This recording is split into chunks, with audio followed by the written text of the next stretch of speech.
No jokes. Exactly. That's a hot topic of the day. Get you the Mhm. link. Tuanze sambamba sasa. Na link nimetuma. All right.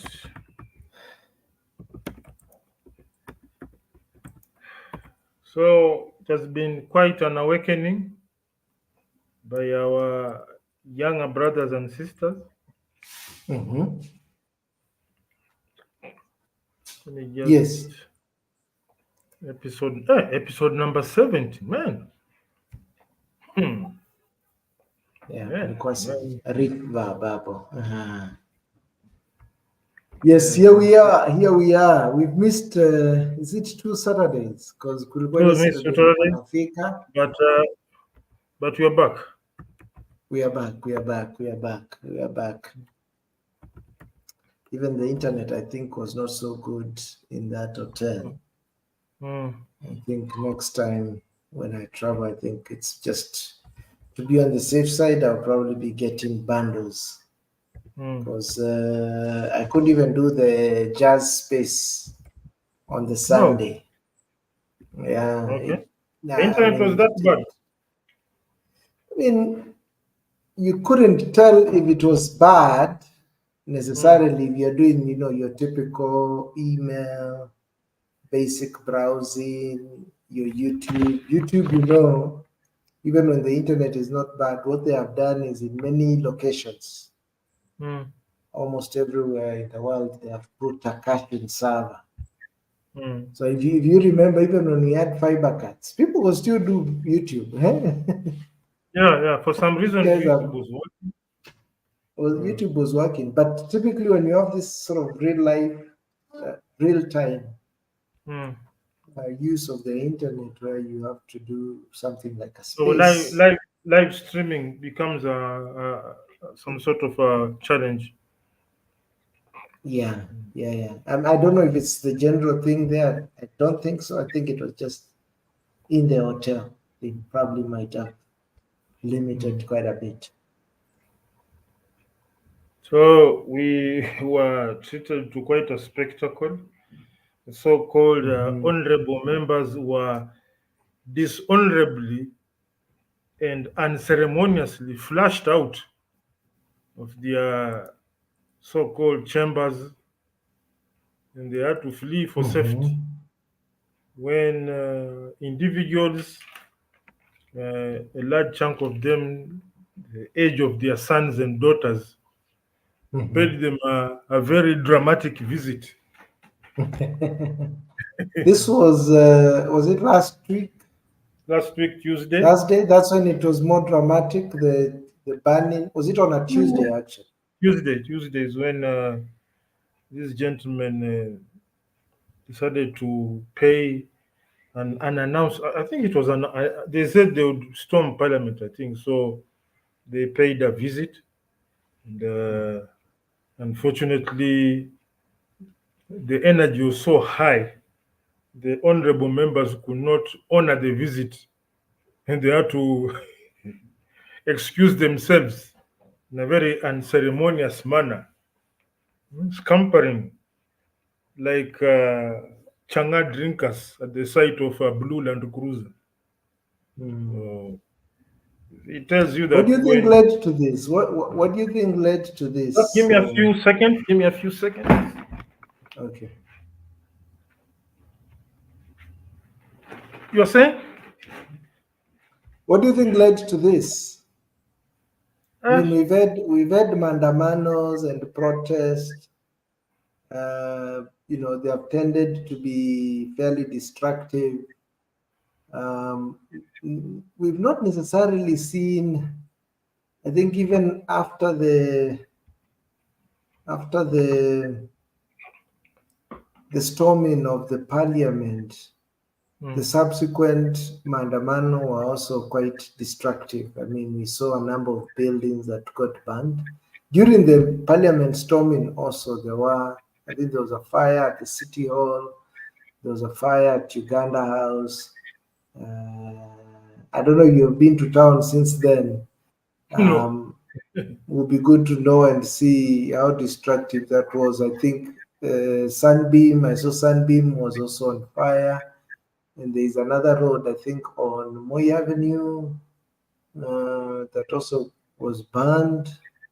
But now this was, I think the last ones were which last week, or rather this week on Tuesday. That's when they became too destructive. Then Thursday, they were fairly muted. We saw fires not just in Nairobi, but Mombasa also had quite a bit of those destructive. I mean, we've never seen this. It's gone up a notch. If my assessment of the prior protest is not wrong, this one's went up to another level. I mean, they're quite destructive, to say the least. Well, the destruction was there, but the most outstanding aspect was the fact that people stormed into parliament and flashed out the so-called honorable members. And what was unique about this situation was that there was no, okay, from where we are standing, there was no a political lead associated with this thing, because most of the time the action is led by some politician.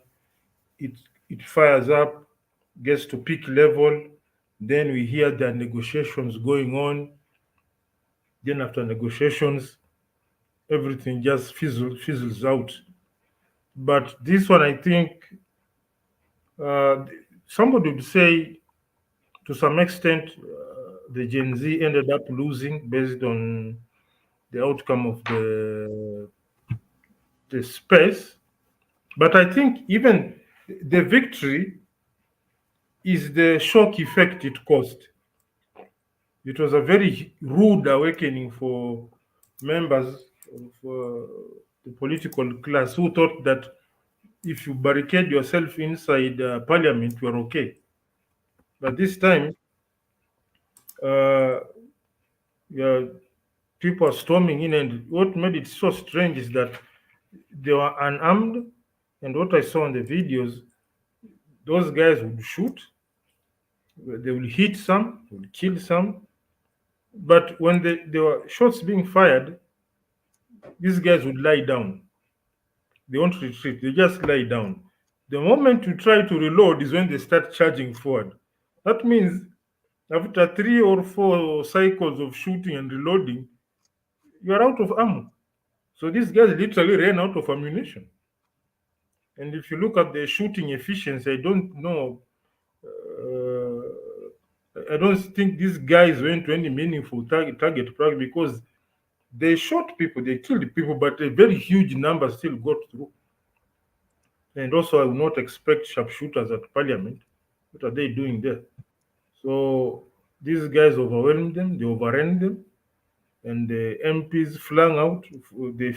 They fled out like cockroaches when you spread insecticide. It was a very funny spectacle seeing MPs, the Prados being driven at full blast, trying to get away from the people you represent. I mean, how fucked up are you that the people you claim to represent are baying for your blood? We are okay. As much as we may not be expecting perfect leadership, but how can you get the script so wrong that people, as in if they bumped into one MP, it will be a very huge mess for him. Then they go to the point of identifying where they live, burning their homes, burning their property. That tells you that uh, the on a scale of 1 to 10, the leadership report is even below zero. You are at negative because the people you claim to represent want you dead. So it's a very big pointer. And my only concern is that I hope the momentum will remain even in the ballot box. But that's where the main headache is. And if you look at it keenly, things like the finance bill, it was voted in by MPs who we voted for. These are not William Ruto appointees. These are people we put there. So if you don't have the presence of mind to say, listen, hata kama this is the stand of my party, if I take this line, my political career is finished. Because no one will want. Now, these guys whose homes have been burnt, are they ever going to vie for a seat in that area again? They are not. So there are times when you have to look. There's party position, then the position of your people. And the position of your people is linked to your political future. Because, yes, your party may refuse to nominate you, but you can vie as an independent candidate and your people will back you. So then you look at the rumors of people receiving, I don't know, 2 million. Is 2 million really enough for you to make such political suicide? Maybe 2 billion you can consider if you have to be realistic. Give me 2 billion, and I know my political career is finished. But 2 million shillings, if you have to talk now, let's say you're on the dark side, and you say 2 million in this current economy, I don't think you can even. I cannot think of any meaningful, long-lasting business you can come up with for 2 million. At least maybe a small size shop in CBD selling electronics ndogo ndogo hivi. But remember, it's 2 million is also not small money, man, and it's free money. I'm I mean, saying these two guys million, earn a salary of what, a million? 2 million Hmm. compared to your entire political career. It's very small. But this is the wheeler dealing that happens in parliament. This is not the first time they are being sort of cajoled to get Now, to, or yes, rather Karibu Sana bribed Sharif. for money. So this is not the first time. These guys, whenever the executive is looking to push a particular agenda through parliament, he gives them something. So it's not the first time. It's a But this culture in time, there where they they are didn't, bribed to push a certain agenda. they never thought that there'll be this bunch of young lions who'd be waiting for them. Now that 2 million seems very expensive, seems very cheap Very cheap. No compared to doubt, no doubt, compared to no what they're doubt. going through. Yeah, it seems like a Mm. very small figure. I So mean, remember, now, these people are high on power. That arrogance that we are talking about. This is unprecedented. They never thought that anger will be followed through with some real action. Where now they are being isolated. Where now they are being targeted and attacked. Where now, it means they might lose their legitimacy back at their constituency. This definitely was one of a kind. yep, and, at least it has uh, brought these guys from their high horses. Uh, I think now it's even more of a should turn from mheshimiwa to mhudumu because you're a servant. Yes. From mheshimiwa you should be called yourself mhudumu. Una cha uheshimiwa tena. Let you be known. You'll be given that moniker or that brand of mheshimiwa at the end of your term. Do you deserve it? I mean, you just came here to steal. So Correct. it was a very eye opener, very major eye opener. The only issue now when it came to the space, uh, the guys who were there, they somehow got overcome by emotions. And I was expecting the president, by the time the space ends, he has like 20, 30, or 100 technical suggestions to put the country forward. All I heard was, as much as I tried to request the mic, the list was just too long. But people getting in complaining about. See, complaining about corruption and whatnot. You see, if you are going to address the president about corruption, better have your figures, verified figures at hand. Better have documentation that can actually be presented to court. But if you go tell the president that your government is corrupt, what do you want? What kind of answer you expect? Even if we stop you in the street, okay, prove that you are corrupt, and the only proof of corruption is some posts on social media and newspaper clippings. But if you actually challenge the president with actionable points, like I actually wrote my points here. I don't know. Yeah, I wrote 3 points because I knew the stipulated time was 3 minutes. So if you allow me, I can just run through them quickly. Uh, I said government agencies to have their ICT hardware requirements being handled by the Taifa laptop, which is locally assembled as a way of creating jobs.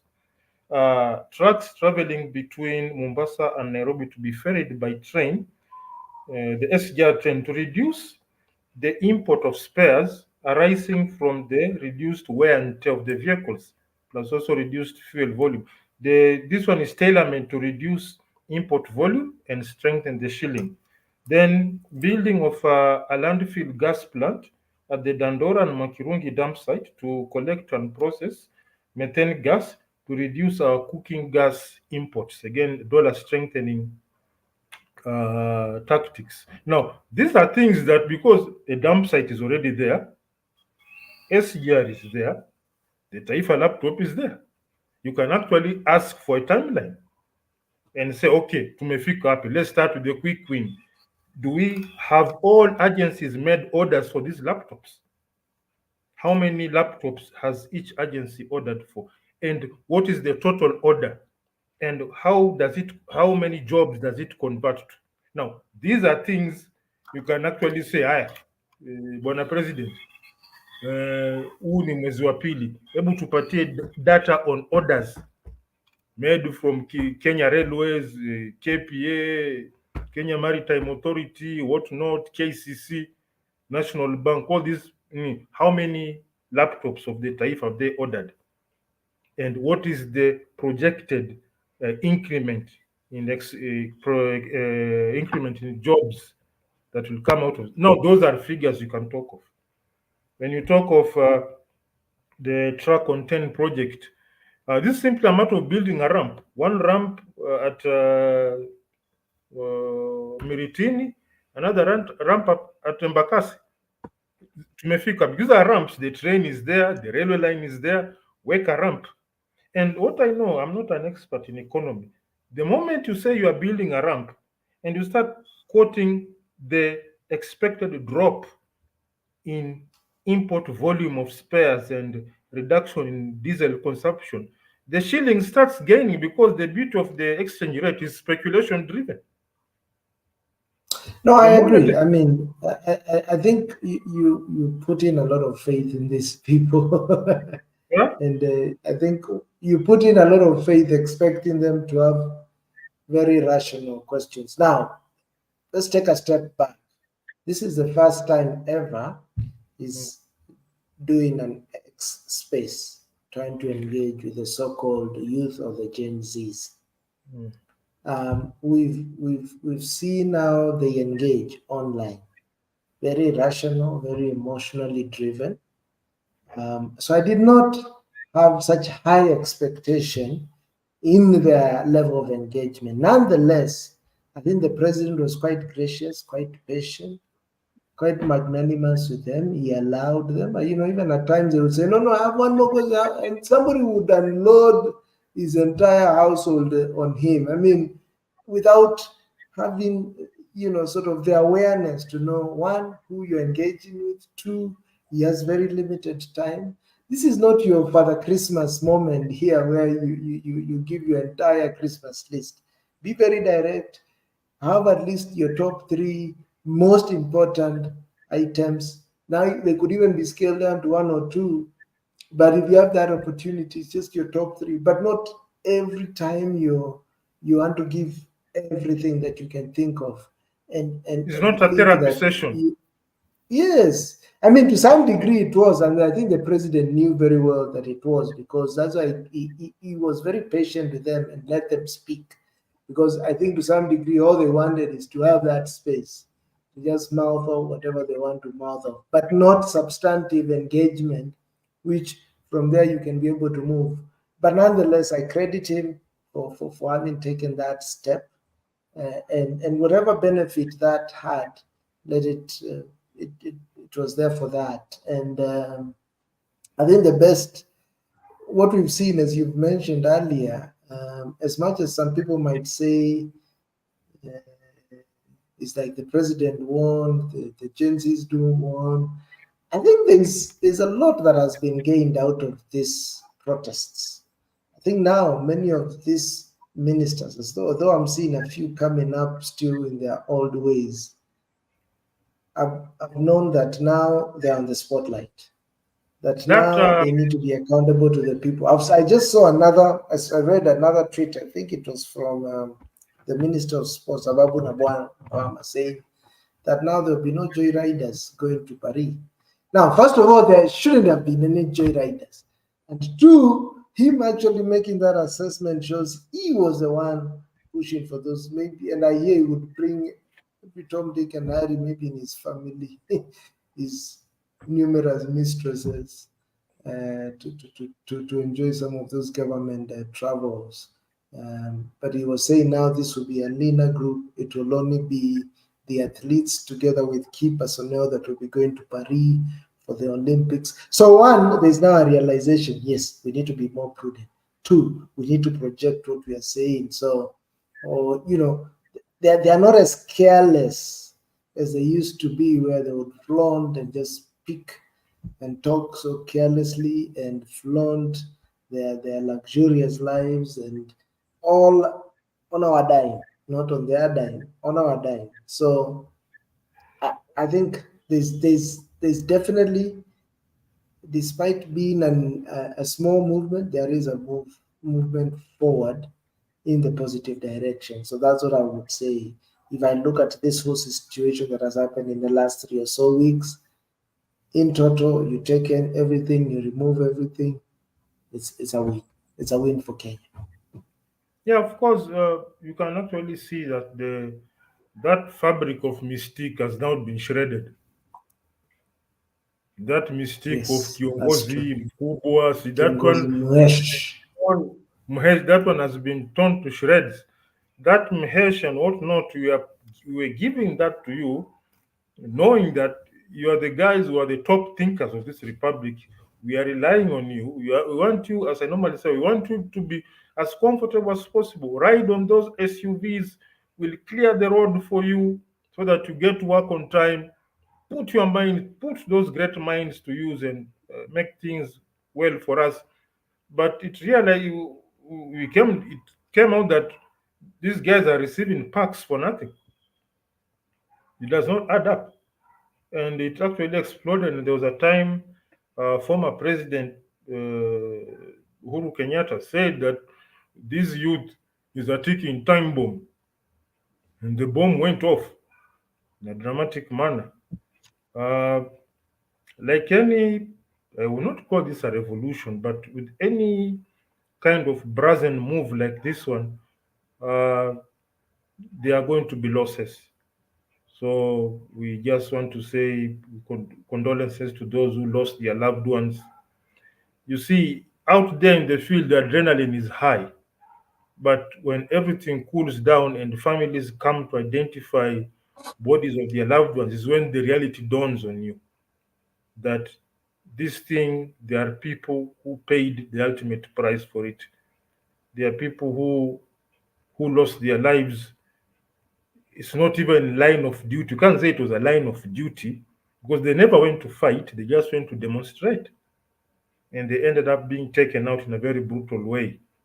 So that's a very heavy price, and I think there should be some form of legislation that controls how riots are handled too, whereby we look at uh, there should be zero loss of life in a riot, because it's a riot, it's not a war.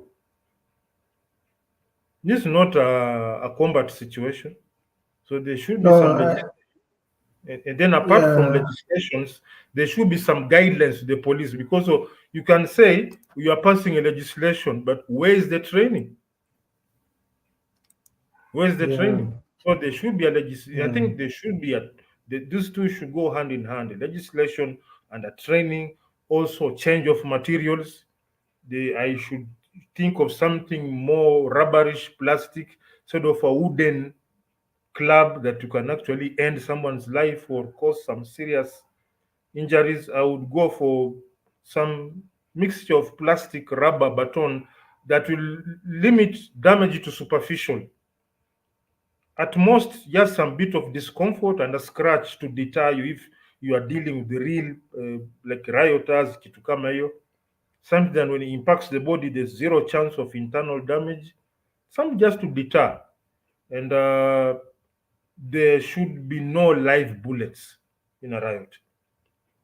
So rubber No, bullets. agree. I think there's a culture within our police, Hmm. and I don't know. I think the legislation is I think it's probably there. Maybe now is to probably be uh, more Because direct, more specific. I remember on day one police officer was actually in tears when he said his brother had actually been killed. Mm. Yeah, so there should be a legislation based. Okay, it should be legislation plus guidance on what to do, what equipment to carry, and stuff like that. I remember Omkia Mtata talked even about the uniform those police wear. These are where they are wearing jungle green fatigues, which is providing a very militarized air of the situation. It's not combat. It's riot control. We are dealing with pissed off people. Of course, there will be some criminal elements within them. That is where the security profession, whereby the professions come in. And in this day and age, you have things like AI available, facial recognition. So we need to take handle issues that make people believe that they are not enemies with the authorities. Because if I you don't look at the know. There's definitely a culture that needs to be changed with our police. Hmm. Um, this, for me, is where I feel that needs to be changed. If you look at other places across the world, maybe not even across the world, let's look at within Africa. You remember, was it this year or last year? There was a day that I think it was last year. They said there will be demonstrations happening in South Africa, Kenya, and Nigeria. The Kenyan demonstrations are the ones that ended up. Even Nigeria, I don't think they even ended up having any form of protest. But there was one. There was some kind of a demonstration in South Africa where you had these EFF guys that literally painted Joburg and many other cities across South Africa red. They were all clad in the same red and they were marching through the city singing. The police was just on the sideline, just keeping them, sort of. And that's what the police was just supposed to do, just to provide. They're actually the ones supposed to sort of protect them in some sense. But our protest and demonstration, I think the culture that has been there, the history that we've had, they've always tended to be, some form of running battles, some form of contention happening, some form of tear gas being thrown and rubber bullets, and ultimately, where you get to hear that they also shot real bullets. So I don't know, but we need either the head of police, someone new who can inspire, and even the president needs to be here to change this culture. We know the first time those protests happened about 2 weeks ago, they were not this. What happened was just the police shooting water cannons, some bit of tear gas here and there, but there were no cars that were burned, no houses that were burned. They didn't destroy anything. I think all I came, I did because I was there. The following day, when I went to town, it was just you could see a stream of those um, tear gases. I mean, the sections that were very busy were dirty, basically. But that was cleared, I think, after a day. But all the And same, that our protest always have to end up like this is something we need to question. It shouldn't be like this. And I hope our police will change. But somebody at the helm needs to lead that culture of change, because it's a culture. It's a culture. It's something steeped in how they operate and how they do their things. They all, because they might be told, yes, this will be a peaceful, but they'll end up shooting a few tear gases. They'll end up, with the water cannons. They'll end up agitating the masses. They'll end up, in that chaos. There'll be people, of course, taking advantage. I even wonder how those protesters were able to breach that security up to the point where they stormed the parliament. I mean, if the police were serious on securing a key facility like the parliament, there's no way they would have gotten closer to it.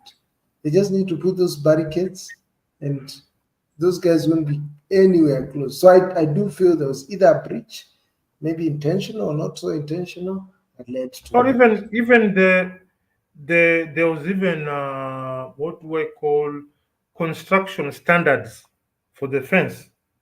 Maybe they didn't, because for such a secure building there has to be construction standards. I would prefer something that even no amount of human force, unless you come with a very huge bulldozer, they are called passive defense measures. I mean, you don't want also them to look like barricaded, It's not, fortified yeah, it's facilities. not No, necessarily no. barricading, but a Mm. construction standard. It looks nice, looks beautiful, but the moment you try to push through, you can't. It's very simple. It's just construction standards. Because it was those were railings people were pushing through. Silkwa railings. Yeah, You're I applying mean, significant. in many cases, we don't want our city to look like fortresses all around us. There's a reason why some of these facilities have sort of a fairly open, easy access, because it also adds to a nice flair within the city. Also, you Um, can say they didn't Not expect. unless you decide to take them way out of highly populated areas, you can do those kind of things. Mm. Um, I mean, there's a reason why even State House doesn't have that kind of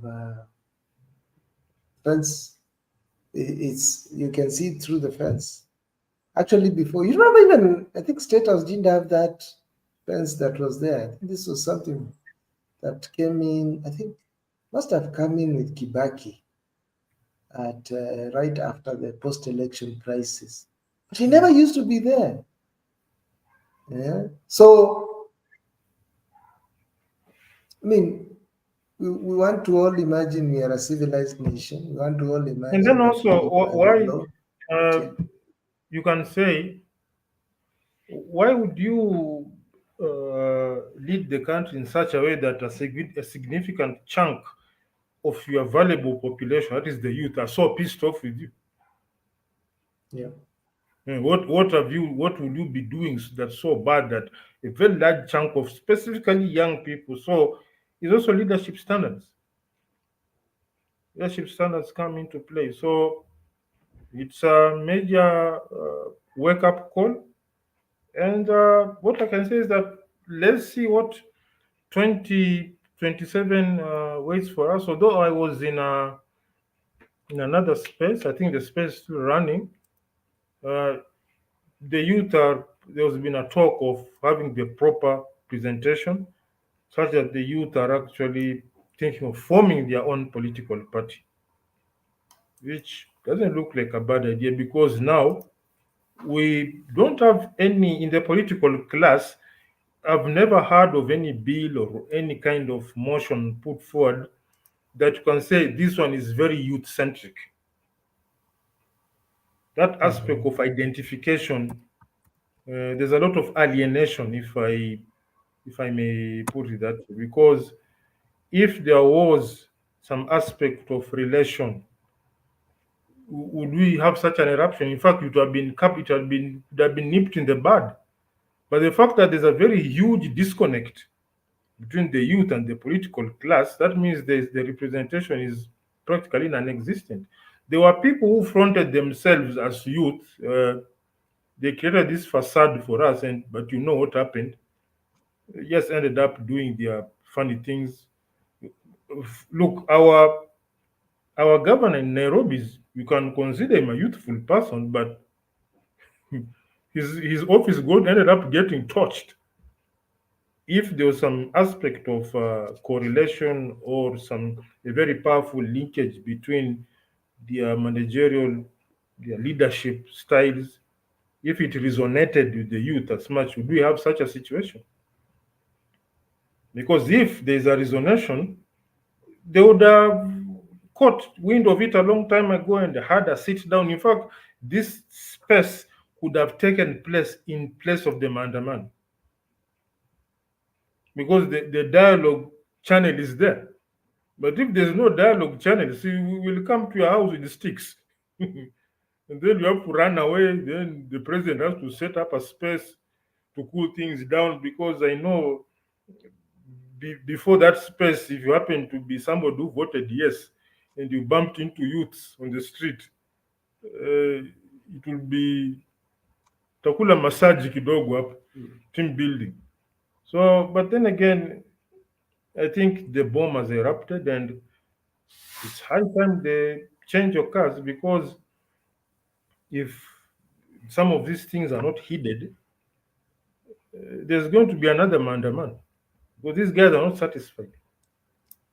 And let's face it, either these people are very dumb or they don't know what to do, because they know it's just being kiburi too. Because if, like somebody was saying, somebody is ready to fly with an entire entourage to, I don't know, Dubai and whatnot, but is required to produce 50,000 shillings for a tennis tournament, that money is not available. Kuna any dialogue hapo kweli? Na hakuna. Hiyo ni kiburi tu. So this reaction, as much as what was on the forefront of the finance bill, it was a general reaction from the prolonged don't care attitude. You decided, me I get there, eat my money, niondoke. And the biggest look at, leave alone the flooding and whatnot. This flooding was a bit extreme, but huko nyuma, whenever there was rain in Nairobi, the roads will crumble. But where's the money you are collecting? Where's the money going to? So that, when, as much as the outbursts by the youth were very emotional, but you could tell that these guys were feeling pissed off. And if you go through a certain, there was this clip of this senator, I think Senator Onyonka, who actually said that the revenue, the taxes Kenya collect is enough to run 8 African countries. Can you imagine that? We have enough money to run 8 Kenyas, that is. And the proof of that is when the former president actually admitted 2 billion shillings is stolen every day. I mean, what kind of attitude do you have when you steal 2 billion of taxpayers' money on a daily basis? What mindset are you operating under? US uko ligi moja na Hitler. It's terrible, man. How much we are losing and wasting. Monday, let's say Monday, Tuesday, Wednesday, Thursday, Friday, that is 10 billion skimmed off. That is one. And then there'll still be another 10 billion for you to steal the other week. It was very normal. It was very much expected for this youth to react in that way. So, President has started making some changes. but people are telling him they don't want reshuffles, they want people to be sent home. So let's see how he's going to react. But my take is also the youth start registering uh, Exactly. as a voter because that is what really counts. Yeah, I think that should be what they should be focusing on. Will Mm, they be able to maintain this energy that they have had now mm, to the point where they can actually now be able to enforce a regime change? I mm. mean, that's what I was saying. I mean, doing a regime change midway is always a recipe for chaos. There have been very few places where you have a president um, resigning or being ousted and things flow. You could I say know, yes, the army can step in, but the army is also a set of people. and Power also, dynamics start stepping in, and the people will have factions, and the whole country begins to disintegrate. Before you know it, this or that, they are fighting one another. So, and that's how I was saying, it's a very precarious moment if this protest were to be allowed to continue as they were. They definitely need to be nipped in the bud. I think there is some change happening within government. As Kiba said, actually, was it yesterday or the day before? He said change is very incremental. You can't have such a dramatic, well, if you're going to have such a dramatic change over a very short time, then it comes with a lot of price. And whatever that price might be too costly for us. you end up creating a shock. Exactly. It's like, Mhm. the way a sports car or a rally car takes off from launch. You really have to belt yourself over any thoroughly for you to, because I have someone who sat in a rally car and he was belted properly and he was harnessed thoroughly, but during takeoff, because he doesn't have the fitness of a rally car, he actually felt his internal organs jumbling all over in his body. So that shock effect to the country is something you would really not wish, especially in a country that has systems, but they are not being Mhm. harnessed properly. The systems are there. Yes. We do not qualify as a banana republic. We are far, we are millions of leagues away from a banana republic. Mm. Systems are there. It is the personnel behind the structures. One, in fact, if you be a bit analytical, you'll find it's just a very minute quarter of characters with negative attitudes that are screwing us up. The vehicle is there, the system is there, the structure is there. It's only that even the laws are there. I'm sure there's some major laws that are gathering dust, they are not being implemented. All you need is just to have the attitude to implement them and you are free. In fact, if you be more logical, if you remove the emotions, we are at the doorstep. We are not like some other African countries that I'm not going to mention, where you have to actually dig from, you have to chimbe a foundation, set up. We are at the doorstep. The systems are there. All you need to know is just perfect them. If you look at things like, let's say, infrastructure, we have the meter gauge railway line. You see, the main line is there. What you need is just put branch lines targeting the agricultural areas, whatever, what not, commuter lines to come hizo. Although commuter in Nairobi they have done very well, but now we need those branch lines in the agricultural area so that agricultural produce doesn't have to incur the cost of transporting them along the road. But there are some countries where is when through the advent of the Chinese when they start getting their first meaningful railway line. So we have so many these components. The Zico is just the attitude. Once attitude is adjusted, don't be shocked. It will take even less than 2 years to turn things around. Remember that initial point when Kibaki took over. Those few months or years, everything just turned around, and it was not. It wasn't that we did something. We didn't build anything. The change in attitude. You could walk into a government office, put an officer on check, tell him Nivi, and you get your salary. And there was a general mixture of fear and need to perform Bitukama. Nothing was. It's not that there's something fancy that came into. No, the system was there. Now there was a sudden attitude change. Once you get the attitude correct, you are there.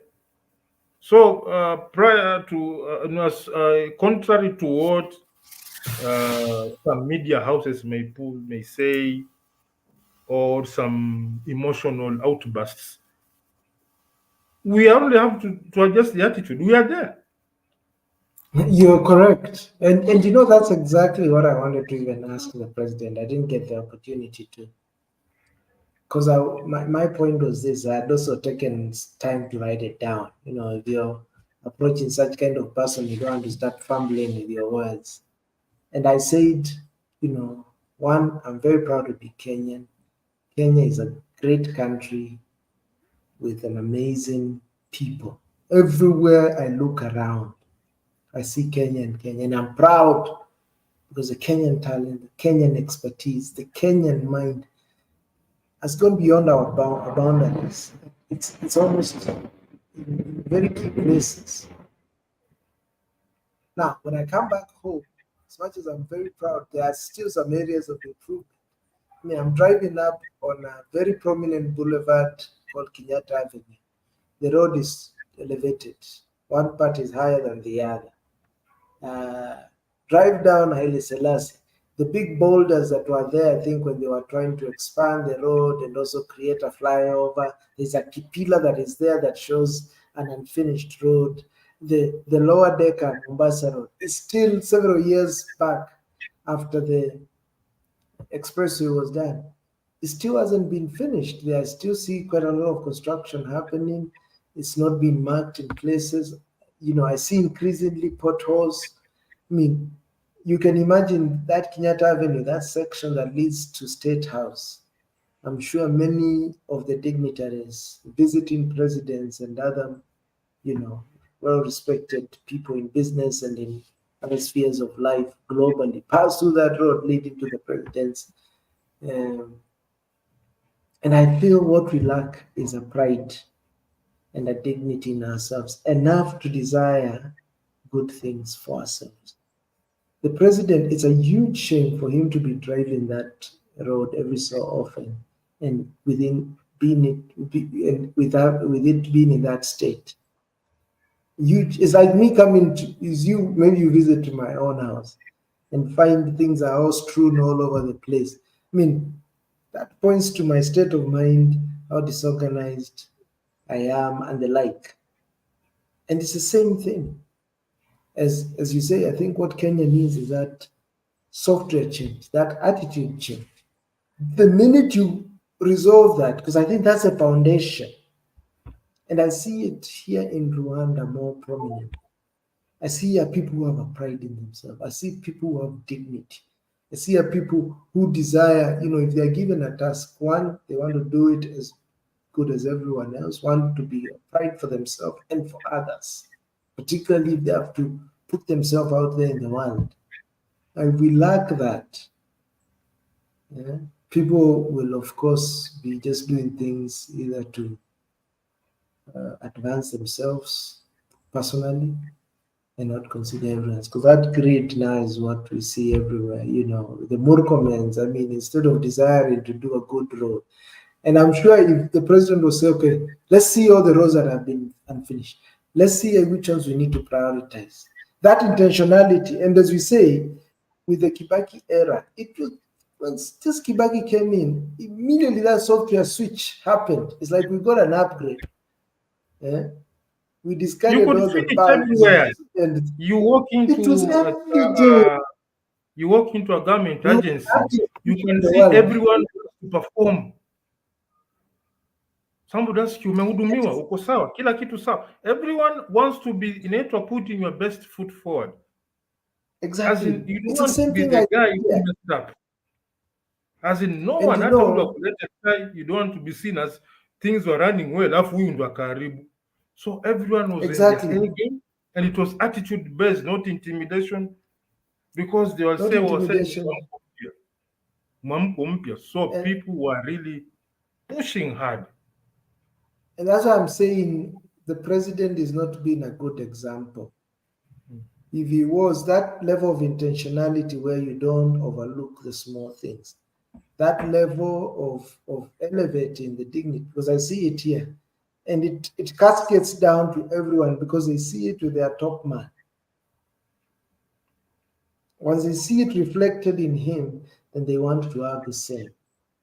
So that level of discipline just trickles down to everyone in government. Once the government, when the president was saying, no, I know some of our people have been, arrogant, obnoxious, showing off. It's Did he because tell you them? see Did he you call them to? Did he? rocking $100,000 watch, a belt worth, I don't know how much, shoes worth some astronomer's amount. So they are just exemplifying what he is showing. I mean, even now when he's talking of austerity, I would have just expected him to just say some things, are very symbolic. They might not actually have any marginal difference in terms of expenditure. But just that symbolism in and of itself goes a long way. If there was to say, I'm cutting down my entourage, I will have chase cars of about 4. That's it. And then No, you I mean, see, he should have even said, because of how much wealth he has, does he need that salary? If he was to say, no, I don't want to expect, even when Trump was a president, he used to get a salary of $1. Said no salary from government. I remember Maybe he earned more in other things, but just saying that, one, because people expect him because he's rich, they can see he's leading by example. And it's the same thing with the president. Just say, no, that 2 million is what he gives away in an evening. So he would say, no, for me, we get a salary of a shilling. Or even if he was to say 50% salary cut, for me, and that money goes back into the treasury for other things. Yeah. And then for our leaders, why do you drive in an SUV when the road you are covering is tarmacked? What are you doing in those SUVs?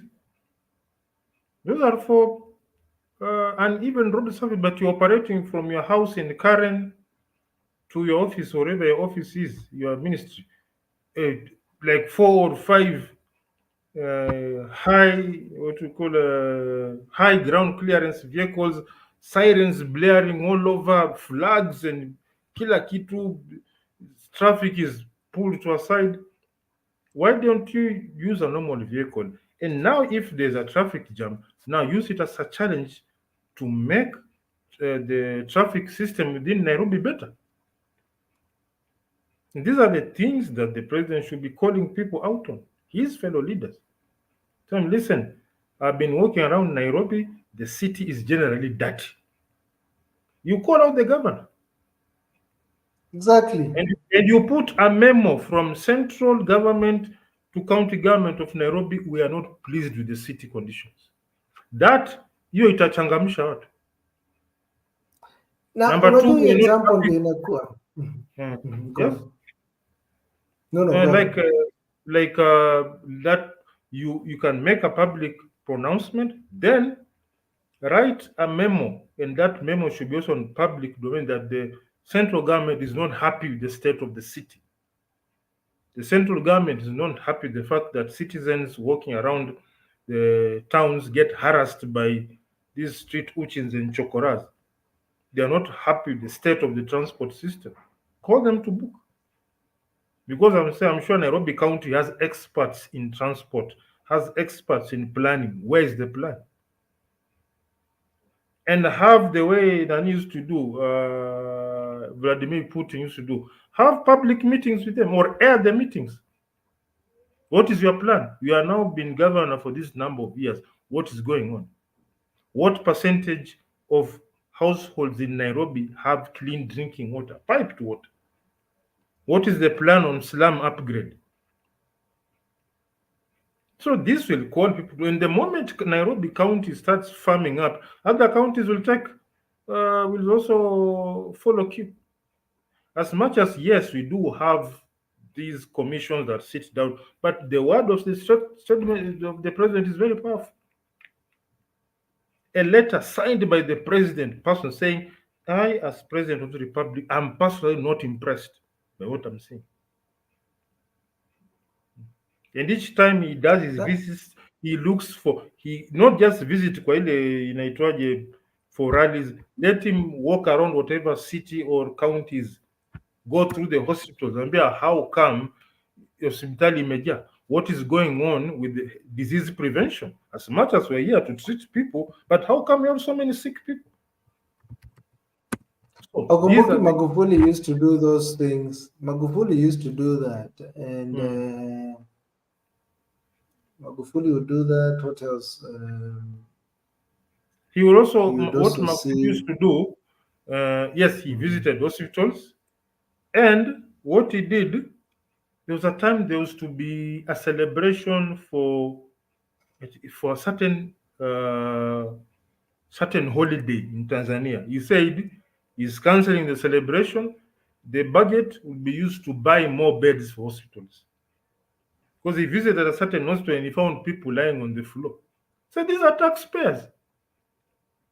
What are they doing on the floor? Kwani umekuja kutibiwa na That's mganga? true. Because ile kwenda kwa I, mganga is I, when, yeah. mhm. So Yeah, na hiyo that level of follow up, it might look like micromanaging, because also that's what you need to do, particularly when you're trying to inspire this kind of change in culture of course, within start it. government. It's not as a routine, but you do it as a starting to to jumpstart the system. Then from there, Exactly.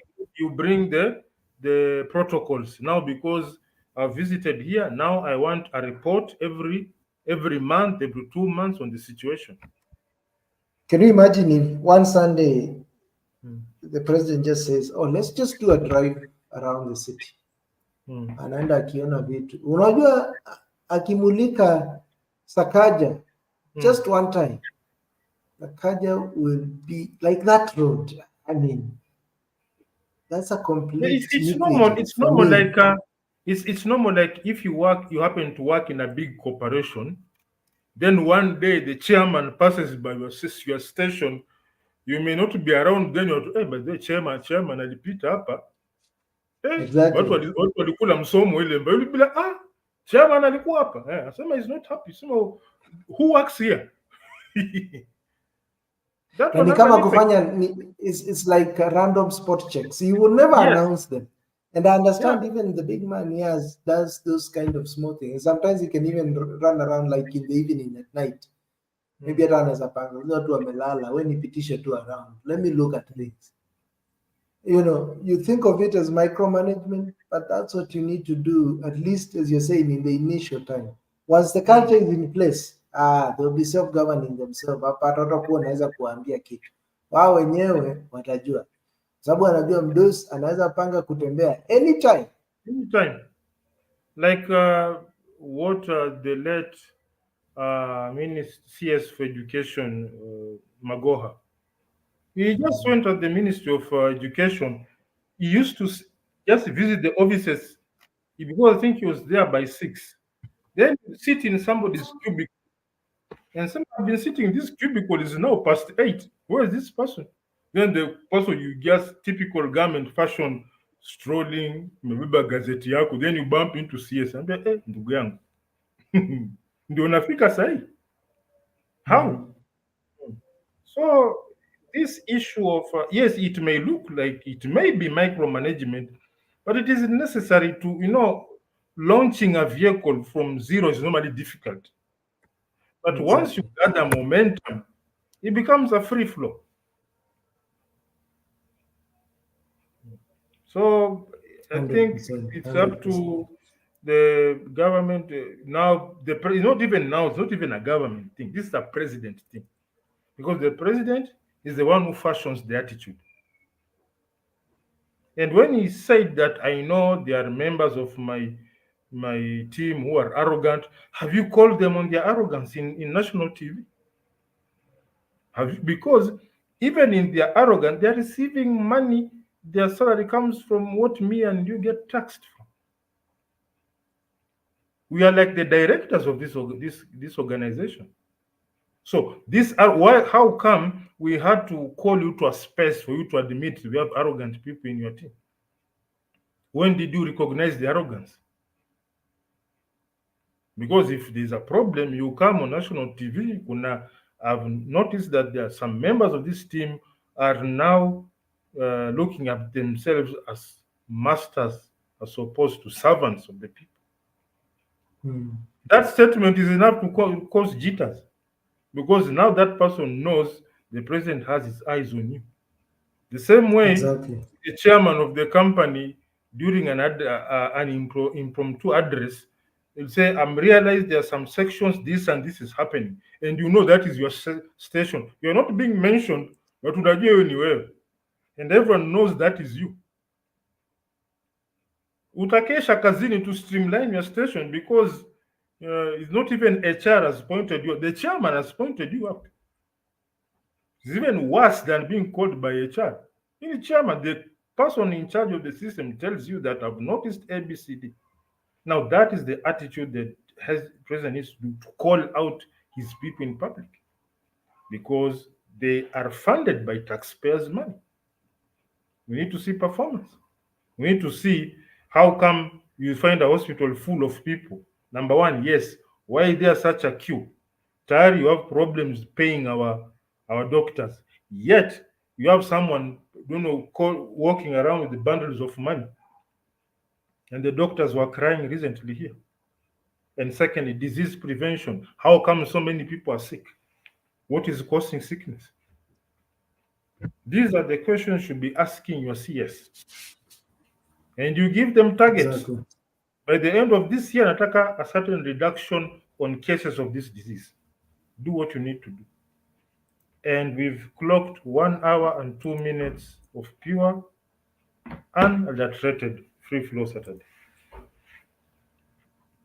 Most certainly. Great Yeah. conversation. It was free flowing Saturday, episode number 70, the Gen Z 70. edition. Gen Z edition. As you So, put it, right word. bila kupoteza wakati, I want to reach out to my lone wolf audience, Sharif Mustafa, ever present, ever there. And in case, unless you have something to say, can I say adios? Signing off from Kigali, Rwanda. See ya. From Athi River.